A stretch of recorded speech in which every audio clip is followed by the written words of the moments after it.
Pertama, climate change sekarang direkomendasikan yang nyata bagi seluruh dunia. Tapi untuk negara-negara miskin, negara-negara yang memang lebih vulnerable, mereka akan mengalami dampak yang jauh lebih besar. Jadi kita kalau bicara climate change itu bukan kepentingan satu negara, tapi kepentingan dunia dan terutama kepentingan dari generasi muda. Nah, yang mereka nanti akan menghadapi konsekuensinya pada tahun 2030, 40, 50, 60. Nah, dalam situasi ini, koordinasi dari kebijakan global menjadi sangat penting. Karena sekali lagi ini yang dihadapi adalah global public bad yang menyebabkan konsekuensi yang sangat tinggi kepada kehidupan manusia. Pertumbuhan ekonomi iya, namun yang paling penting kualitas kehidupan masyarakat akan terancam. Nah, untuk itu setiap negara harus berkontribusi. Di dalam pertemuan Paris Agreement telah disebutkan bahwa setiap negara akan berkontribusi sesuai dengan komitmen masing-masing, apa yang disebut nationally determined contribution. Kontribusi di bidang apa? Penurunan CO2. Karena penyebab climate change adalah temperatur dunia yang meningkat. Temperatur dunia yang naik karena adanya CO2 yang diproduce dari kegiatan ekonomi dan masyarakat. Oleh karena itu semua negara berkontribusi. Negara yang paling banyak polusinya memberikan kontribusi lebih besar tentunya. Negara-negara yang kontribusinya dalam CO2 masih kecil seperti negara-negara miskin, ya mereka nggak berkontribusi, mereka bahkan dibantu untuk beradaptasi. Nah, di sisi lain kita juga tahu bahwa dunia ini penuh dengan CO2 karena negara-negara industri atau negara maju sudah lebih dahulu berkontribusi sangat besar terhadap kenaikan suhu dengan melakukan kegiatan yang menciptakan emisi CO2 yang sangat tinggi. Jadi dari sisi burden sharing yang nggak boleh disamakan, ini yang disebut common threat, sama-sama ancamannya, but differentiation atau perbedaan dari sisi tanggung jawab. Common but differentiated dari sisi kita merespon climate change ini. Nah, commonnya itu adalah common dari sisi threat-nya itu. Jadi kita semuanya harus menurunkan CO2. Differentiation adalah tanggung jawab dan implikasi dananya. Jadi seperti Indonesia kita sudah komit untuk menurunkan 29% CO2 kita untuk dengan upaya sendiri atau 41% CO2-nya kita akan turunkan kalau kita mendapatkan dukungan global. Dukungannya apa? Teknologi, iya. Financing menjadi penting. Tadi Anda menyebutkan salah satu kontributor terhadap CO2 di Indonesia adalah sektor energi. Namun sebetulnya dua sektor sangat penting di dalam menentukan kontribusi Indonesia untuk menurunkan CO2 adalah forestry dan land use, itu di bidang kehutanan dan pertanian. Dan yang kedua adalah di bidang energi serta transportasi. Nah, dua-duanya ini memiliki konsekuensi biaya yang berbeda. Kalau forestry dari sisi biayanya lebih kecil, dampaknya positif sangat besar.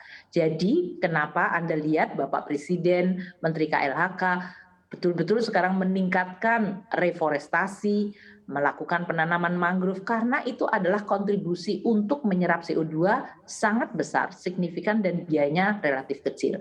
Di sisi lain Indonesia masih akan tumbuh dan kalau kita tumbuh pasti kita butuh energi. Kalau kita butuh energi, pertanyaannya energinya sekarang 60% adalah dari batu bara. Kalau kita ingin menurunkan kontribusi CO2 berarti peranan batu bara harus menurun. Saat ini batu bara di dalam perekonomian kita kontribusinya sekitar 1,2%. Kalau ditambah minyak dan gas 2,2, totalnya mungkin hampir mendekati 4% dari GDP.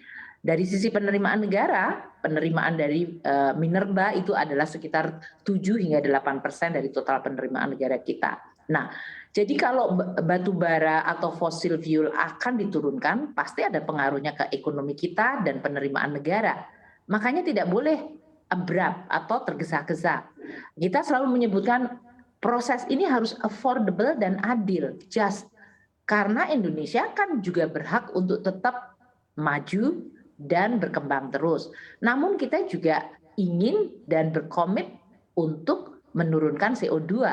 Jadi kita harus mendesain policy bagaimana secara bertahap menurunkan berbagai aktivitas yang menciptakan CO2 lebih besar untuk bisa dikurangi, untuk bisa menciptakan aktivitas yang menyerap CO2 untuk ditingkatkan, dan biaya untuk melakukan itu harus didesain, harus dirancang.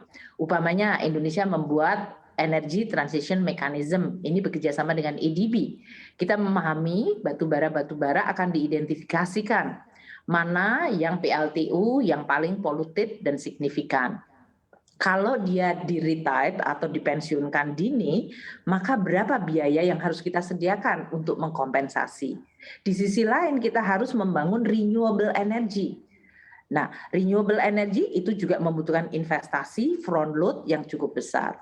Menurut perhitungan biennial, kita kebutuhan untuk mencapai nationally determined contribution itu sekitar 247 billion US dollar.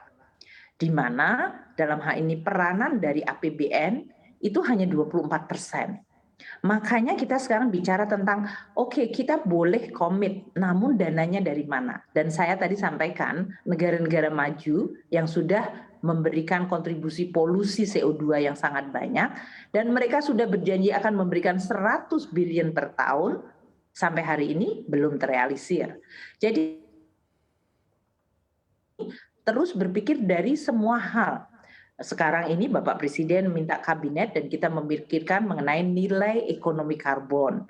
Kami di Kementerian Keuangan bersama DPR sudah sepakat untuk mengeluarkan undang-undang HPP di mana salah satu pasalnya menyangkut mengenai carbon tax. Nilai ekonomi karbon dan carbon tax itu instrumen. Nanti dibutuhkan mekanisme pasar untuk perdagangan karbon. Dan ini yang sedang kita desain bersama antara para menteri. Ada Pak Luhut dari Menko Marinvest, Menko Perekonomian Pak Erlangga, kami sendiri, Ibu Siti dari KLHK, Menteri Perdagangan, Menteri Energi, dan bahkan bicara dengan OJK untuk bisa mengestablish market mechanism yang kredibel. PLN sudah memulai dengan mekanisme cap and trade. Di antara PLTU-nya sudah dilakukan policy mengenai cap, yaitu berapa jumlah CO2 yang diemisikan, dan kalau kemudian mereka meleset dari cap itu mereka bisa melakukan trading di antara mereka. Ini adalah awal dari carbon market yang cukup baik. Nah, Indonesia akan terus membangun karena persiapannya luar biasa rumit dan banyak.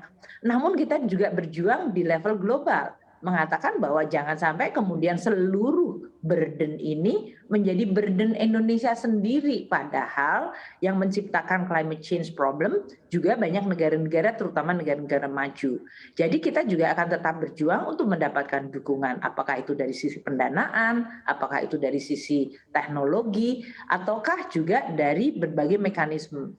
Seperti umpamanya kita melakukan platform yang disebut blended finance. Karena sekarang yang care tentang climate change itu generasi muda jelas, tapi juga berbagai organisasi internasional dan filantropis. Jadi seperti waktu kemarin di Glasgow, saya kebetulan menerima Jeff Bezos dari Amazon, mereka juga punya divisi dari filantropusnya mengenai masalah climate change. Waktu saya di New York ketemu Mayor Bloomberg, Mike Bloomberg, dan dia juga punya Bloomberg Foundation yang juga bergerak di bidang climate change. Nah, dana-dana secara internasional baik dari filantropis, baik dari sisi private sector, baik dari ODA yaitu dari pemerintahan, bantuan pemerintah, semua di-blended supaya karena kebutuhan untuk menangani climate change itu luar biasa besar. Indonesia jelas membutuhkan, bahkan negara-negara yang lebih miskin, mereka memiliki kebutuhan yang jauh-jauh lebih besar. Negara-negara kepulauan seperti Pacific Island, itu mereka mengalami ancaman yang sangat nyata dari climate change. Mereka membutuhkan dana adaptasi. Nah, hal-hal inilah yang sekarang ini kita perjuangkan, saya sebagai Menteri Keuangan yang menjadi co-chair atau pimpinan dari koalisi Menteri-Menteri Keuangan untuk climate action, melakukan pembahasan di level global secara teliti dan detail. Di dalam negeri, kami juga harus meneliti dan menghitung secara detail dari sisi APBN dan ekonomi bagaimana dampak dari komitmen terhadap climate change ini dalam jangka pendek, menengah, dan panjang. Dan kemudian kita akan desain policy-nya.